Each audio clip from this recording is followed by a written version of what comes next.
இனிய அன்னையார் அதிமன சக்தியால் தம் உடலை திருவுருமாற்றம் செய்வதில் ஸ்ரீ அரவிந்தர் பெருமளவு வெற்றி அடைந்திருந்தது பற்றி கூறுகிறார்.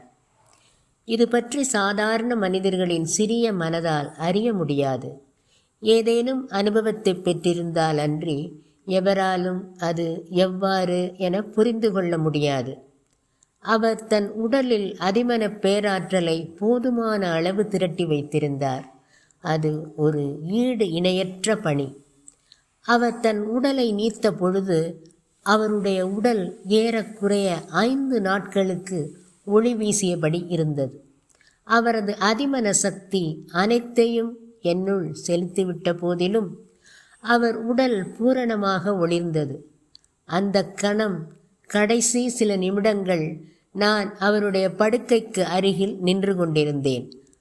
அப்போது அதிமன ஒளி தூலமாக ஓர் உராய்வுடன் உடற்பரப்பின் துளைகள் வழியாக பரவுவது போன்று என்னுள்ளே நுழைந்ததை என்னால் பார்க்க முடிந்தது. அவர் இறை பேரருளின் மீது வைத்திருந்த அசைக்க முடியாத நம்பிக்கையை அப்பொழுது நான் முழுமையாக உணர்ந்தேன். அவர் அப்பணியை சிறிதளவு கூட பதற்றமில்லாமல் சாதித்தார். அவர் தன்னுள் திரட்டி வைத்திருந்த அந்த உணர்வு தனிச்சிறப்புடையது, அசாதாரணமானது.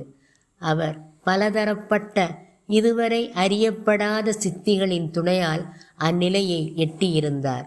அதிமன உலகின் இரக்கத்தை இங்கே விரைவுபடுத்தும் பணியை சூட்சும உடலில் இருந்து கொண்டு இன்னும் அதிக திறத்தோடு வேகமாக செய்ய முடியும் என்ற தீர்மானத்தினால் அவர் தன் உடலை விட்டார். அவர் தன் உடலை விட்டவுடன் இன்னும் அதிக எதிர்ப்பை வெளிப்படுத்தும் சூட்சும உலகின் தளத்தை வெற்றி கொள்ள அவர் அச்செயலில் ஈடுபட்டார். அவர் தன் உடலை விட்டுவிட விழைந்தது வாழ்வின் மெய்யற்ற தன்மை காரணமாக ஏற்பட்ட உணர்வினால் அல்ல. ஆனால் இப்புவியின் மீது பேருண்மை கீழே கொண்டு வரப்பட வேண்டும் என்பதற்காக அதற்கான தயாரிப்புகளில் தான் ஈடுபடவே தன்னை விடுவித்து கொள்ள அவர் இந்த முடிவை எடுத்தார். மேலிருந்து வந்த ஒரு சொல் தூண்டியதால் பரம பேரானந்தத்திற்குள் தன்னை முற்றிலுமாக இழந்துவிடும் அவரது மகத்தான தியாகம் நிறைவேறியது. இத்தகைய தியாகம் அவரால் மட்டுமே செய்ய இயலும்.